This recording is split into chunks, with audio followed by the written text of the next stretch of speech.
우리가 신앙생활을 하다 보면 많은 간증거리가 생깁니다. 어떤 일이 일어났을 때 그런 일, 하나님께서 그런 일 은혜를 베풀어 주셨지, 하나님께서 그때 이런 은혜를 주셨지 생각이 나는 것이 있습니다. 그 이후에도 모든 삶을 살아가다 보면, 신앙생활을 하다 보면 그때 하나님께서 은혜를 베풀어 주셨지, 또 어떤 장소에 가면 이 장소에서 하나님께서 그렇게 구해 주셨는데, 이런 것들이 많이 있어야 됩니다. 여러분들 많이 있으시죠? 많이 있어야 됩니다. 또한 그것이 계속 생각나야 됩니다. 그런데 거기에 머물러 있지 않고 우리는 말씀으로 돌아가야 됩니다. 하나님께서 그때 그런 은혜를 베풀어 주셨습니다. 그 이유가 무엇입니까? 하나님을 알고 하나님을 증거하며 살아가게 하기 위해서 그 은혜를 베풀어 주신 거예요. 하나님께서 그때 나를 구원해 주신 것, 나에게 그런 기쁨을 주신 것, 나에게 그런 평안함을 주신 것, 이것은 그냥 내가 평안하구나 그것만 누리라는 것이 아니라, 그것을 누리면서 전하라고, 이 땅에 살아가면서 하나님이 살아계시다고, 하나님을 섬기면 그런 은혜를 누릴 수 있다고 전하라고 하셨습니다. 그래서 우리가 그런 은혜가 생각날 때에 우리는 말씀으로 돌아가야 합니다. 이스라엘 백성들도 분명 하나님께서 은혜를 베푸시고 난 다음에 계속해서 말씀해 주십니다. 구원을 받았을 때, 이스라엘 백성들이 출애굽을 했을 때에 그냥 출애굽을 한 것을 기뻐했을 뿐만 아니라, 그때에 하나님의 말씀을 주셔서 이후의 삶을 하나님의 말씀에 순종하는 삶, 하나님을 드러내는 삶을 살아가기 위하여 말씀을 주셨습니다. 그래서 우리는 말씀으로 돌아가야 됩니다. 말씀으로 돌아가야 우리가 이 땅에서 왜 살아가야 하는지를 알고 살아가는 목적을 알게 되고, 또한 그 목적을 계속해서 되새기고 기억해야 우리의 모든 삶이 그 목적대로 맞는 삶을 살아가게 되는 것입니다. 이 시간에 여러분들을 하나님의 말씀 앞으로 불러붙인 이유도, 분명 지난 주간 우리가 은혜의 삶을 살았습니다. 그러나 다시 한 번 더 말씀으로 불러 모아주신 것은, 또 나머지의 삶도 하나님의 말씀을 증거하기 위하여 말씀을 듣게 하신 것입니다. 이스라엘 백성들이 오늘 이 땅에, 지금 오늘 이 말씀 속에서 보면 세겜 땅에서 하나님을 선택할 것을 결단하라고 요구하십니다. 이 세겜 땅이 어떤 땅인 줄 아십니까? 아브라함이 갈 바를 모르고 그냥 하나님의 그 말씀을 믿고 막 갔는데, 세겜 땅에 이르렀어요. 하나님께서 말씀하셨습니다. 이 땅을 너의 자손들에게 줄 것이다. 하나님의 그 말씀을 믿고 나아갔더니, 그 말씀에 순종했더니 어느 장소에 두고 도달했는데, 그 땅이 오늘 이 이스라엘 백성들이 하나님을 선택할 것을 결단하라고 한 이 세겜 땅입니다. 이 세겜 땅에 아브라함이 가나안 땅에 처음으로 들어왔습니다. 그 땅에 들어왔더니 하나님께서 이 땅을 너희 후손들에게 줄 것이다. 그 약속의 땅에서 다시 한 번 더 이스라엘 백성들에게 말씀하고 있는 거예요. 아브라함에게 주리라 한 그 땅이 이미 이제 그 이스라엘 백성들이 차지했던 거예요. 그냥 들어간 것이 아니라 이 땅에서, 그 가나안 땅에서 전쟁을 하고 가나안 땅에 있는 강력한 군대들을 하나님의 능력 가운데서 다 이기고 땅 분배를 다 마치고 난 다음에 그 땅에 다시 한 번 더 불러 모아서 여호수아가 하나님의 말씀을 더하여 주는 거예요. 은혜의 장소에서, 간정의 장소에서 다시 한 번 더 말씀으로 돌아가게 하는 것입니다. 그리고 이 땅이 어떤 땅이냐면요, 야곱이 하나님의 약속을 억지로 이루려고 하다가 형을 속이고 축복을 받았습니다. 그래서 외삼촌 집에서 있다가 다시 돌아와서 가나안 땅에 처음 들어와서, 그 땅에 들어와서 다시 한 번 더 하나님께 제단을 쌓고 예배를 드렸던 것이 또 이 장소입니다. 야곱이 잘못을 했지만 하나님께서 그를 그냥 내버려 두지 아니하시고, 비록 잠깐 고난 가운데 있었다 할지라도 외삼촌 집에 있으면서 외삼촌의 그 삭을 10번이나 번개하는 그 가운데서도 하나님의 은혜를 누리고 무사히 다시 약속의 땅 가나안 땅에 돌아온 이후에 예배를 드렸던 것이에요. 지금 이스라엘 백성들이 어떤 처지입니까? 애굽으로 내려갔었지만 그들이 가나안 땅에 거하면서도 범죄하여서 하나님께서 잠시 약속의 땅을 벗어나서 애굽 땅에 거했지만, 하나님께서 그들에게 말씀하셨습니다. 다시 돌아올 것이라고. 다시 돌아올 것이라고 했는데, 그 약속 그대로 그 세겜 땅에서 하나님께서 약속을 이루어지시는 것을 보면서 하나님을 선택하라라고 말하고 있는 것이에요. 하나님은 약속을 이루시는 분이십니다. 믿으십니까? 반드시 이루십니다. 믿으십니까? 그런데 하나님께서 말씀하시면 우리는 그 말씀에 아멘이라고 순종하지 못할 때가 많아요. 그래서 다시 한 번 더 그 은혜의 경험 가운데서 말씀으로 돌아가라라고 말하고 있습니다. 하나님은 약속을 이루시는 분이심을 반드시 믿으십니까? 그 약속을 믿는 자가 십자가의 길을 걸어갑니다. 십자가 뒤에 부활의 영광이 있다고 약속하셨거든요.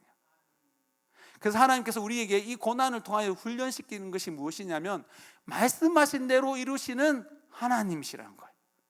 말씀하신 대로 이룰 수 있는 전능하신 하나님이시라는 거예요. 하나님의 전능하심은 그냥 능력이 많다고 그냥 그것을 말하는 것이 아니라 능력이 많기 때문에, 전능하시기 때문에 약속을 능히 이룰 수 있다라고 말하는 것이에요. 약속의 땅에 벗어나서 징계를 받아서 비록 다른 땅에 거한다 할지라도 하나님은 그 징계로 받는 자를 반드시 돌아오게 할 것이다. 하나님께서 준비한 것을 누리게 할 것이다. 그 약속을 믿게 하는 훈련을 하시는 거예요. 우리가 이 땅에서 살아가는 이유도 그 훈련을 하는 거예요. 하나님께서 말씀하신 대로 반드시 이루실 거야. 예수님의 십자가가 그 약속입니다. 그전에는 바벨론 포로의 약속이 그 약속입니다. 이스라엘 백성들이 하나님 앞에서 범죄하였지만 바벨론에 의해서 멸망을 당할 것이지만 하나님께서 그것으로 끝이 아니라 나라가 명하고 다시 도저히 나라가 설 수 없는 것처럼 보인다 할지라도 하나님께서 말씀하십니다. 반드시 돌아오게 하리라. 믿으십니까? 이스라엘 백성들은 많이 믿지 못하였습니다. 나라가 망하면 끝이라고 생각했습니다. 그러나 그 가운데서 믿는 자는 바벨론은 갔고 바벨론에서 믿음으로 산 자는 믿음으로 돌아오게 되었습니다. 그것을 경험했다는 거예요. 우리가 하는 훈련이 이것입니다. 하나님께서 말씀하신 대로 반드시 이루실 거야. 우리는 믿음의 자녀입니다. 부활할 것을 믿습니다. 그런데 우리의 육신을 보면 어떠합니까? 죽어가고 있습니다. 한 해가 저물어져 가니까 봄이 시원찮지요. 추위가 오니까 시원찮지요. 우리가 부활할 것을 믿지만 추위가 찾아오면 감기가 듭니다. 독감으로 교회 못 나온 사람들도 있더라고요. 또 한 해가 다르게 건강이 나빠지는 것 같습니다. 저도 내년에 50이 돼 가는데요. 많이 산 것 같지도 않은데 아직 어르신들을 보기에는 돌도 씹을 먹을 나이인데 이렇게 말하지만 몸이 안 좋아지더라고요. 몸이 계속 죽어집니다. 그런데 그 가운데서 하나님의 말씀을 더욱 붙잡게 됩니다. 우리가 이 땅에서 죽는다 하더라도, 병들어 죽는다 하더라도, 사고로 죽는다 하더라도 하나님의 약속이 무엇입니까? 반드시 다시 살아나리라. 반드시 살아나서 하나님의 그 약속의 땅에 거하리라. 우리의 육신은 연약해진다 하더라도 그 가운데서 하나님의 말씀을 계속 들으면, 하나님의 말씀을 계속 기억하면 육신은 새하여진다 하더라도 우리의 영은 날로 강건해진다. 우리의 믿음은 날로 강건해져서 부활을 꿈꾼다. 그 천국을 가질 것이다. 이것을 훈련하는 것이 오늘 이 땅에서의 삶입니다. 하나님께서 말씀하십니다. 믿는 자, 하나님의 자녀를 징계하신다고 합니다. 하나님께서 징계하지 않으면 그 자녀는 하나님의 자녀가 아닌 것이에요. 잠언 29장 15절 말씀입니다. 함께 읽어보도록 하겠습니다. 채찍과 꾸지람이 지혜를 주고는 임의로 행하게 버려둔 자식은 어미를 욕되게 하느니라. 여기서 채찍과 꾸지람이 뭘 준답니까? 지혜를 준답니다. 이 지혜가 그냥 세상 사람들이 말하는 지혜를 말하는 것이 아니라 구원에 이르는 지혜를 말하는 거예요.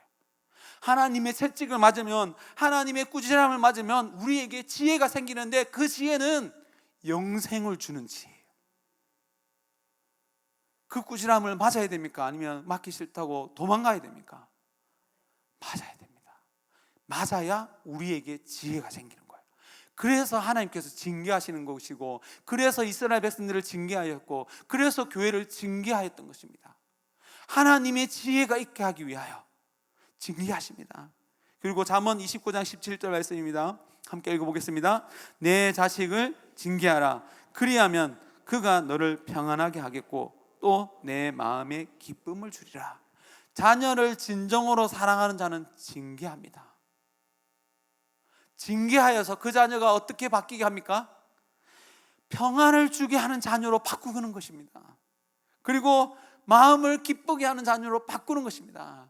지금 사랑하여서 그를 내버려 두면 그 아이는 은혜도 모르고 그 은혜를 당연하게 여기고 오히려 걸린 줄 알고 더 요구하게 됩니다. 그러나 잘못한 것을 분명하게 야단칠 때에, 징계할 때에 그가 누리는 것이 하나님의 은혜인 줄 알고 하나님을 기쁘시게 하는 자로 변화된다는 것입니다. 여러분들 정말로 하나님의 징계로 받는 자가 되기를 바랍니다. 그 이후에 하나님 말씀하셨습니다. 모든 것을 회복하여 주시리라. 제가 예전에 교회에서 사역할 때에 유치부 아이들에게 설교한 적이 있습니다. 유치부 아이들에게 어떤 설교를 했냐면, 엄마가 너희들이 잘못해서 야단치면 엄마 감사합니다 라고 해. 왜냐하면 우리는 우리 욕심을 이기지 못하여서, 그때 이런 예를 들었던 것 같습니다. 아이스크림, 아이들이 아이스크림을 좋아합니다. 좋아하면 끝도 없이 먹으려고 합니다. 두세 개 먹으면 어떻게 됩니까? 탈이 납니다. 그래서 너희들이 계속 먹고 싶지만 엄마가 야단치는 거야. 때를 쓰면 야단을 치는 거야. 그래서 너를 아프지 않게 하기 위하여 야단을 치는 거야. 그렇기 때문에 야단치는 엄마한테 가서 야단을 칠 때 엄마 감사합니다라고 해야 돼. 저는 예로 그렇게 얘기했거든요. 근데 진짜 그렇게 얘기하는 아이가 있더라고요. 그 엄마가 와서 놀라워가지고, 목사님 우리 애가 야단을 쳤는데 야단 칠 때 엄마 감사합니다 그러더라고요. 그러니까 왜 그런지 알아보니까 설교 시간에 그걸 했다는 거예요. 여러분들 웃지만 여러분들이 그렇게 변화됐으면 좋겠습니다. 우리가 은혜 받았을 때에 약속을 지키시는 하나님, 징계할지라도 야단 치신다 할지라도 말씀대로 모든 것을 회복시키시는 하나님, 그 하나님을 만났으면 좋겠습니다. 그 하나님을 만나고 그 하나님 앞에서 징계를 받아서 지혜가 생겨서 그 지혜로 믿음의 삶을 살아가는 우리 웅천교회 성도들이 되시기를 예수 그리스도 이름으로 축원합니다. 이 가운데서 우리가 지난 주일 말씀을 한 번 더 생각했으면 좋겠습니다. 지난 주일 말씀 기억나십니까? 베데스다에서 어디로? 예수께로. 예수님이 곧 말씀입니다. 베데스다에서 하나님의 은혜를 경험했으면, 하나님 내 38년 내 이 병을 고쳐주셨구나, 아 좋다라고 끝나는 것이 아니라 예수께로 가야 되는 거예요. 나함의 그 자리에서 말씀하신 예수께로 가는 거예요. 예수님께로 가면 하나님 이 38년 된 이 병도 고쳐주셨으니까, 능력이 많으니까 이것도 해주세요 저것도 해주세요. 떼쓰겠습니까? 떼쓰는 신앙이 참된 믿음입니까? 아니에요. 말씀하여 주옵소서. 고침을 받은 내가 어떻게 살아야 할지 말씀하여 주옵소서. 말씀으로 돌아가는 거예요. 말씀으로 돌아갈 때에 그곳에 참된 은혜, 온전한 기쁨이 있습니다. 오늘 돌아가서 지난주에 설교 말씀을 한 번 더 읽어보십시오. 주보가 있으면 다시 한 번 더 보십시오. 그래서 일어나 걸어가는 자가 돼야 돼요. 일어나 내 친구를 들고 걸어가서 그 친구가 하나님의 말씀을 증거하는 도구가 되어야 되죠. 그런 삶을 살아가서 다음 주일에 그런 증거를 받은 사람이 몰려올 거예요. 지금이 때입니다. 이 연말에 참된 예배의 장소를 찾는 사람들이 많아요. 이 찬바람이 불 때에 아이고 춥다라고 끝내지 말고, 추울 때가 기회다, 아플 때가 기회다, 말씀으로 돌아가자. 돌아가서 말씀을 증거하는 자가 되자. 하나님은 약속의 말씀을 반드시 이루실 거야. 그 약속을 믿고 살아가는 한 주간이 되시기를 바랍니다. 두 번째로는 너희가 선교자를 택하라라고 하고 있습니다. 그들 앞에 당장 택하라. 무엇을 보고 하나님을 택했겠습니까? 그들이 대답하기를, 하나님께서 약속하신 대로 이것을 베풀어 주셨습니다. 아모리 족속을 다 이기게 해주셨습니다. 가나안 땅을 선택하게 해주셨습니다. 분명 그것을 보고 선택하라 그랬습니다. 그런데 여기는 너무 좁은 범위예요.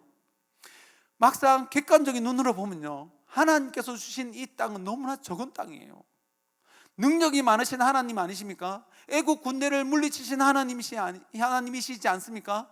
가나안의 백성들 여리고성도 하나님 말씀에 순종했더니 여리고성도 그냥 무너졌습니다. 다른 군사들도 하나님의 말씀에 순종했더니 다 이겼습니다. 그렇게 능력이 많으신 하나님께서 이스라엘 백성들에게 주신 땅은 너무나 작은 땅이에요. 우리나라보다 작아요. 경상남북도 그만한 땅을 주셔서 하나님 많이 줬지, 그러니까 택해라. 좀 이상하지 않습니까?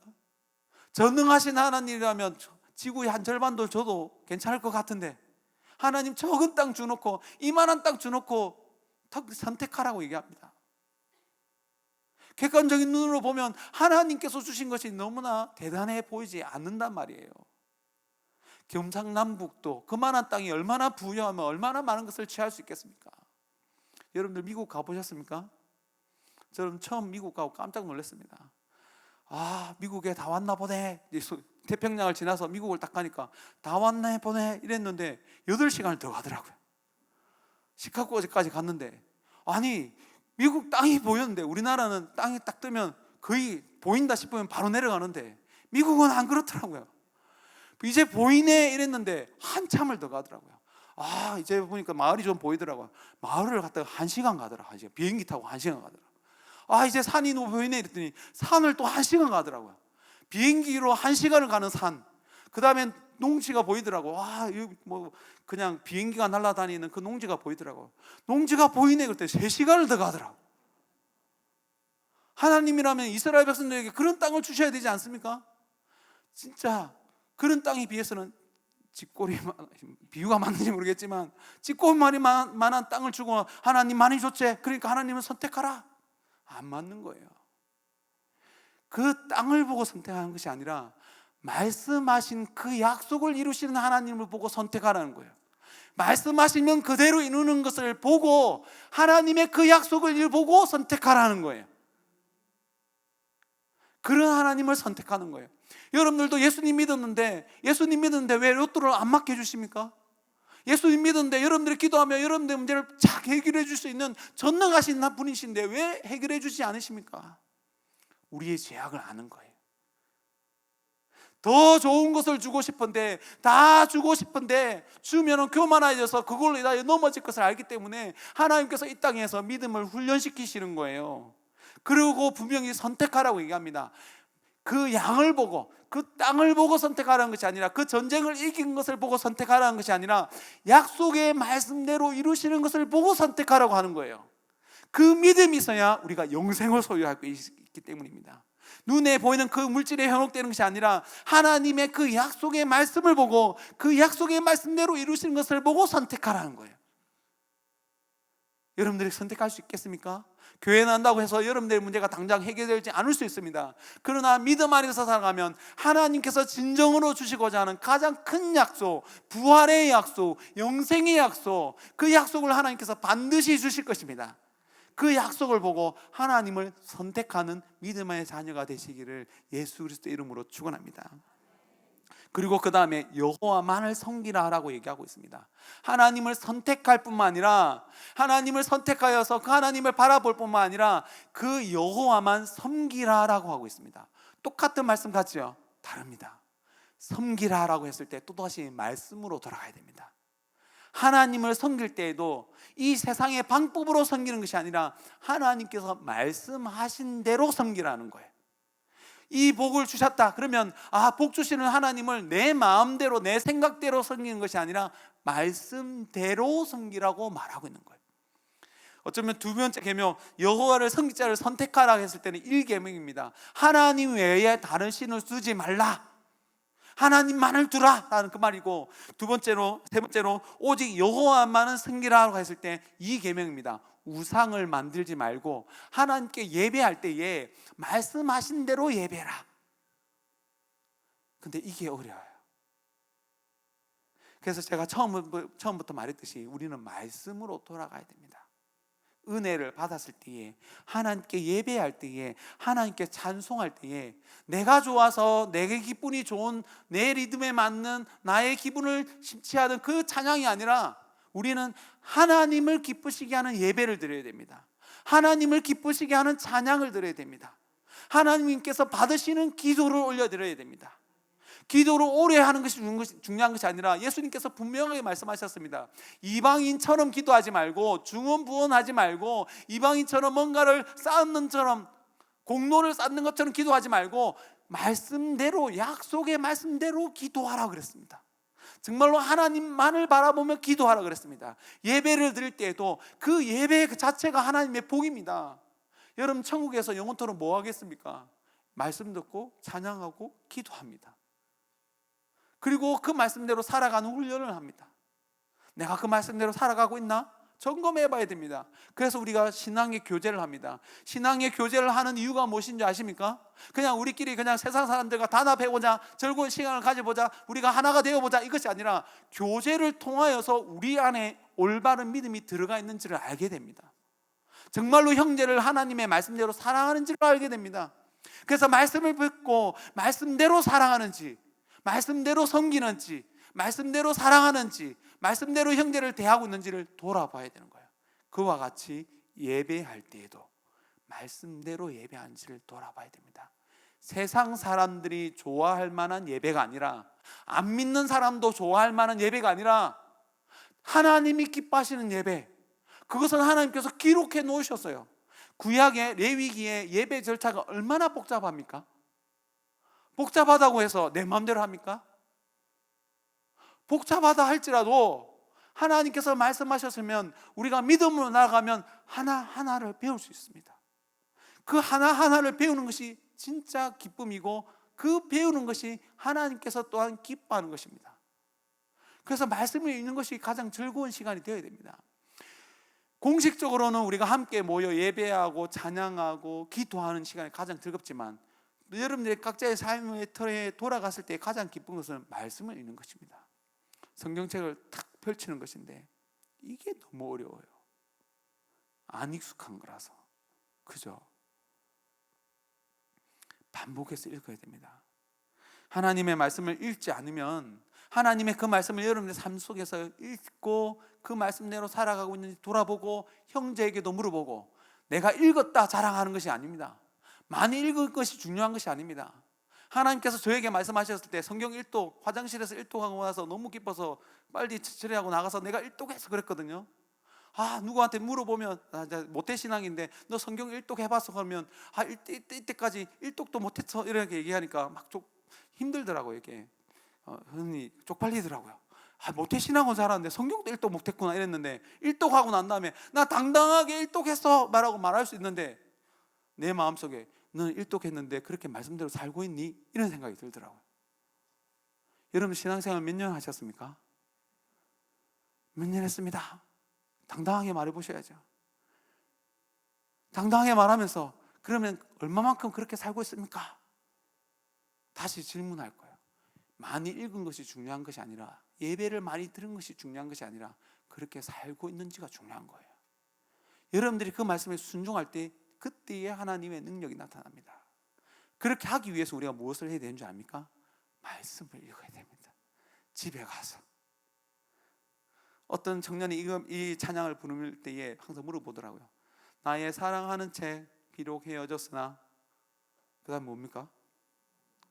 어머니의 무릎 위에 앉아서 어머니가 시시때때로,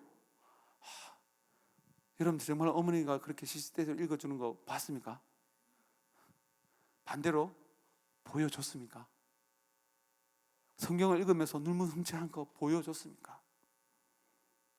여러분들이 그런 삶을 살아야죠. 그런 찬송가만 부르는 것이 아니라 진정으로 그런 삶을 살아야 됩니다. 은혜를 받았잖아요. 지난 주일에 들었던 말씀으로 은혜를 받았잖아요. 그 말씀이었구나. 나 혼자 읽을 때는 그 말씀인지 몰랐는데 목사님의 설교를 듣고 보니까 이 말씀이 그 말씀이었구나. 그런 은혜가 되구나. 그런 은혜가 된다고 해놓고 집에 가서는 그 성경책을 덮어놓고 살아요. 은혜가 된다 그래놓고, 은혜가 돼서 기쁘다고 해놓고, 또 그 자리에서 기쁨의 찬송도 부르지만 막상 집에 가서 그때 은혜가 필요할 텐데, 그때 말씀을 한번 펼쳐 읽으면 주일에 그 감동이 여러분의 삶 속에도 찾아오고, 그 여러분의 삶 속에도 그 기쁨이 넘칠 텐데, 집에 가서는 막상 덮어놓고 산다니까요. 담임 목사님이 얘기한 것처럼 후딱 신앙이 되는 거예요. 주일에 말씀을 들을 때는 기쁘다고 하지만 주일 올 때는 성경책 탁 들고 후 불고 이제 오는 거예요. 여러분들 삶 속에서 말씀을 읽으세요. 말씀으로 돌아가야 됩니다. 그때에 이 세상에서 겪는 어려움을 이길 힘이 생기는 거예요. 하나님은 이곳에만 계신 것이 아닙니다. 여러분들과 함께하고 있습니다. 함께하고 있다는 그 증거가 여러분들이 여러분들의 삶 속에서 말씀을 읽을 수 있다는 증거예요. 제가 기도하면서 이런 생각이 들었습니다. 요즘에 핸드폰을 다 들고 있으니까, 핸드폰 알고 들고 있는 사람이 없잖아요. 성경책 들고 다니니까 귀찮으니까 안 들고 다니는데, 이제 중고등부 친구들에게는 성경을 어플로 선물해 주자. 성경 어플로 얼마 하면 되는지 아십니까? 1,000원만 하면 돼요. 1,000원만 하니까 이 친구에게 성경 어플을 줄 수 있어요. 내가 홍보하는 것은 아닙니다. 피플이라는 그 있어요. 1,000원만 하면 선물로 줄 수 있어요. 그래서 막 생각이 나가지고 이번에 세례 교육하면서 성경책 너 잘 안다고 다니잖아. 내가 성경 어플을 선물해 줬어요. 하루에 한 장씩 읽으라고. 하루에 한 장이 아니더라도 지난 주일에 들었던 그 말씀만 본문이라도 한 번 더 읽어보라고. 그러면 지난 주일에 하나님 앞에서 기쁨의 잔치를 누릴 때에 그때 주셨던 은혜, 우리의 삶 속에서도 그 말씀을 읽으면서 누릴 수 있는 거예요. 잠시 이동하는 주에 지난 주일 설교 말씀을 한번 보면서, 그러면서 지난 주일에 이런 말씀이 있었지, 그런 은혜를 주셨지. 그 은혜를 주셨지가 아니라 그 은혜는 왜 주셨습니까? 말씀대로 살라고요. 그때에 우리의 삶이 후회가 없는 거예요. 비록 이 문제가 다 해결되지 않아도, 당장 해결되지 않아도 하나님 반드시 해결해 주실 거야. 그 믿음이 그때 그 말씀을 인하여 붙잡게 된다고요. 그래서 다른 사람이 다 잘 되는 것처럼 보여도, 다 문제가 해결되는 것처럼 보여도 나는 하나님이 나와 함께 계셔. 하나님께서 나의 한숨도 바꿔주실 거야. 하나님 나에게 이게 정말로 하나님을 섬기는 것이 후회가 되지 않게 하실 거야. 이런 감동이 있고, 그 다음 주일에 모여서 예배 드릴 때에 또 새로운 말씀을 딱 들을 때에 또 목사님 위에 하나님께 찬양할 때에 얼마나 큰 기쁨이 되겠습니까? 그런 기쁨이 차곡차곡 쌓이고 그 연수가 쌓여서 우리의 삶이 간증거리가 되고, 우리의 삶 속에서 예수 그리스도가 드러나고, 그 삶 속에서 나만 구원의 기쁨을 누리는 것이 아니라 나를 바라봤던 많은 믿음의 형제 자매들이 함께 기쁨을 누리게 될 것입니다. 우리 함께 찬양하겠습니다. 여러분들이 주를 섬기는 것이 후회가 되지 않을 것입니다. 매주 수요일 기도에 또한 리더라고, 셀 리더라고 이곳에 나와서 더 의무적으로 나올 수 있습니다. 절대 후회할 일이 아닙니다. 인생을 살아보면 살아볼수록 그 주일에 또한 수요일에 딴 데 가서 논 사람들 많이 보았구나, 여행을 많이 갔구나, 하나도 부러워할 필요 없습니다. 하나님 앞에 나가면 오히려 그게 부끄러움이 될 거예요. 반대로 여러분들은 하나님의 옆에서 그것이 자랑거리가 될 겁니다. 하나님, 내가 하나님의 약속을 붙들고 수요 기도에 나가고 셀 리더로 섬기고 많은 것을 섬겼는데 하나님 앞에 섰더니 우리 인생의 마지막 날에 하나님 앞에 설게 될 것이지 않겠습니까? 그때 하나님 순종해서 이 일을 했습니다. 우리 구역 식구들, 셀 식구들 이렇게 힘든 사람도 많았는데 열심히 섬겼습니다. 한 해가 넘어가면서 하나님 좀 쉬고 싶은데 다시 힘을 내어서 교사의 직분에 봉사했더니 하나님께서 이런 은혜를 주셨습니다. 절대로 후회하지 않게 하나님께서 만들어 주실 것입니다. 믿으십니까? 믿음으로 이 찬양 함께 고백하도록 하겠습니다. 평생에 가장 복된 일은 내가 예수님을, 진정 그렇게 믿으십니까? 평생에 가장 찬란 일은 내가 예수님을, 우리가 그렇게 믿으며 살아갑시다. 이 세상 살 동안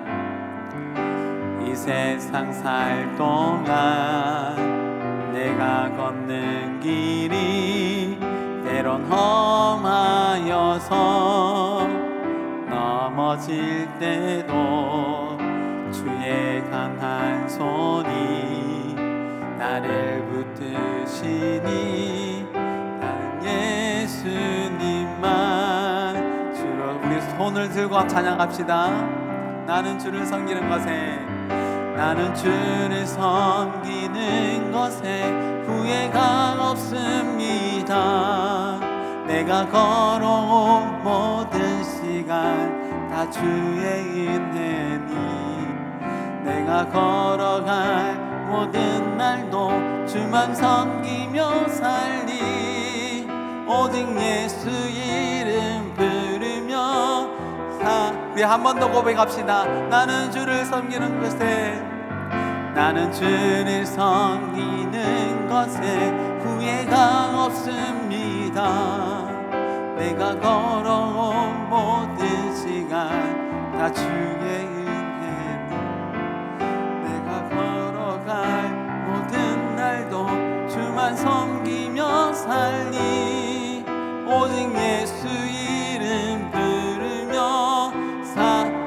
이것이 나의 간증이요 이것이 나의 간증이요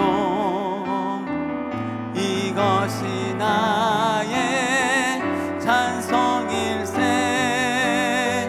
나 사는 동안 끊임없이 구주를 찬송. 우리 마지막입니다. 이것이 나의 간증이요 이것이 나의 간증이요 이것이 나의 찬송일세 나 사는 동안 끊임없이 구주를 찬송하리로다. 우리 함께 기도했으면 좋겠습니다. 여러분들 가장 후회하지 않을 일을 이미 하고 계십니다. 계속해서 이 일을 잘 감당하는 믿음의 자녀가 되게 해달라고, 또한 계속해서 이 일을 잘 감당하는 우리 웅천교회가 되게 해달라고 기도했으면 좋겠습니다.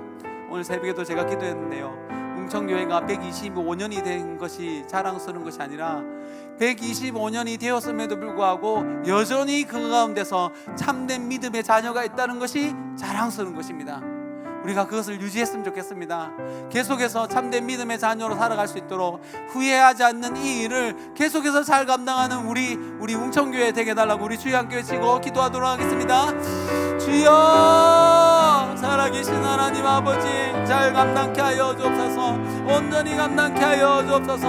끝까지 감당케 하여 주옵소서. 다시 한 번 더 새 힘을 다하여 주옵소서. 하나님, 지칩니다. 이 세상을 살아가다 보면 믿음으로 부르기 시작했고 하나님께서 함께 하여 주실 것을 믿고 하나님께서 주신 기쁨도 누렸지만 이 세상을 살아가다 보면 다시 넘어지고 지치고 쓰러질 때 있습니다. 하나님, 그런 우리를 다시 한 번 더 붙잡아 주옵소서.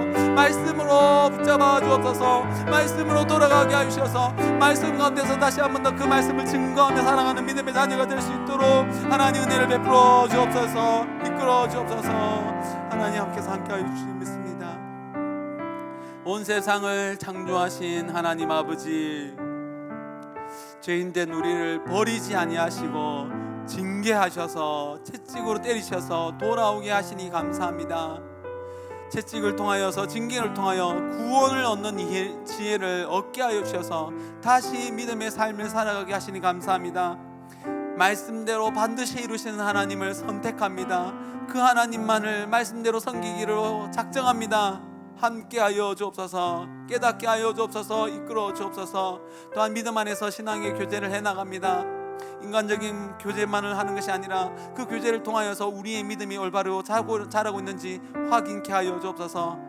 하나님의 말씀대로 형제를 사랑하고 하나님의 말씀대로 이웃을 섬기며 하나님의 말씀대로 예배하며 기도하는 우리 웅천교회 성도님들 되게 하여 주셔서 하나님께서 기뻐하시는 예배를 드리는 우리 웅천교회가 되게 하여 주옵소서. 또 하나님 말씀 사역자들 붙들어 주옵소서. 담임 목사님 붙들어 주옵소서. 하나님께서 붙들어 주셔서 생명의 말씀, 능력의 말씀을 말씀대로 선포케 하여 주옵소서. 또한 그 말씀을 듣는 우리 웅천교회 성도님들 그 말씀에 순종하여서 기억하여서 읽고 순종하며 그 믿음의 삶을 살아가는 믿음의 백성들이 되게 하여 주옵소서. 하나님, 남은 한 주간도 우리의 생각대로 우리의 욕심대로 살아가는 것이 아니라 말씀대로 살아가게 하여 주옵소서. 우리와 동행하여 주시옵고 우리의 삶의 터에서 말씀을 읽을 때에 그곳에서도 하나님의 구원의 역사가 일어나게 하여 주옵소서. 감사를 드리며 이 모든 것 우리 주 예수 그리스도의 이름으로 기도드립니다. 아멘.